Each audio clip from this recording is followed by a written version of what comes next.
Hello everyone, welcome back to the next video. In this video I will show you how you can style TipKit in SwiftUI application for native iOS. So let's get started. So first let me show you guys the output.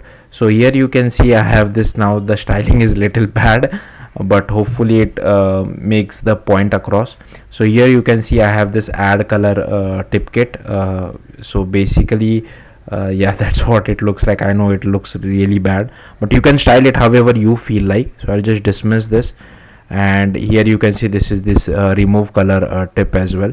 So yeah, and if I just remove the styles just to show you how it looks without the style, I feel it looks much better without my styling.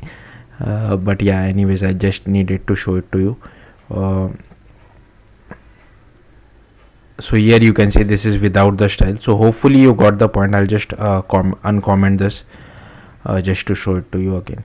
Okay, so as usual I have just created one SwiftUI application. Feel free to use like just create one application, name it whatever you feel like. And here first you will have to go to your app, like this app file which is present. This name will be little bit different depending on what is your iOS project name, and here you can just import TipKit. Then here inside this content view I have added one task. Now this reset data store is only for development purposes. While deploying it to production, make sure you comment this out, otherwise the user might get frustrated seeing this tip every single time they open the app. Then here I just do tips.configure. I set the data store location as application default and display frequency as immediate. Then here I have created one tip class. So here you can see I have added this add color tip. Again I have imported TipKit as well as foundation, and I have just given this title, message and image for this particular tip. And for remove color tip, again I have given title, message as well as image.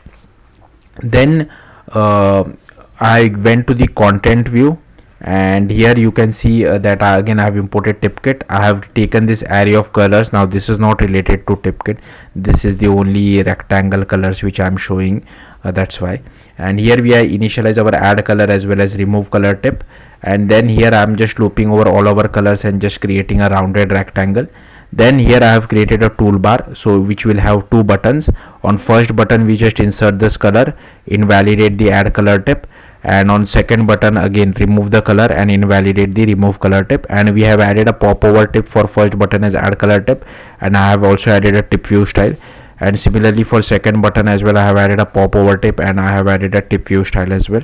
So yeah, now the tip view style is important, so you can just go to this, create another Swift file called custom popover tip view style, which extends from tip view style. And here you will have to override this particular method called make body, and it is some form of view. And here you can, I have just taken a v tag, and here I have taken an h tag. Now this is important, configuration dot title. So the title which you have added inside your tip, this particular part, how you want to configure it. So I have just given some font weight and foreground color. Then I have added one spacer. Now next is for our button, the invalidate button which you see, which is present by default whenever you create a TipKit. So you can customize this however you feel like. So I have just taken an image. Instead of this particular image, you can take your own custom image, and on click of it we just do invalidate action. And I have also added some padding, background color, corner radius as well as shadow. Then next is the message property which we add inside our tip. Then again I have assigned some font, foreground color, padding as well as multi-line text alignment. And here is our final image which we had. So again we do the same thing, configuration dot image dot resizable, and here we set the width and height for our image. And here we just do padding, background color, corner radius as well as again I have added some padding as well. So yeah, that's how you can play around with the style. So it's up to you how you want to do it. So hopefully this made sense. Thank you for watching. Bye.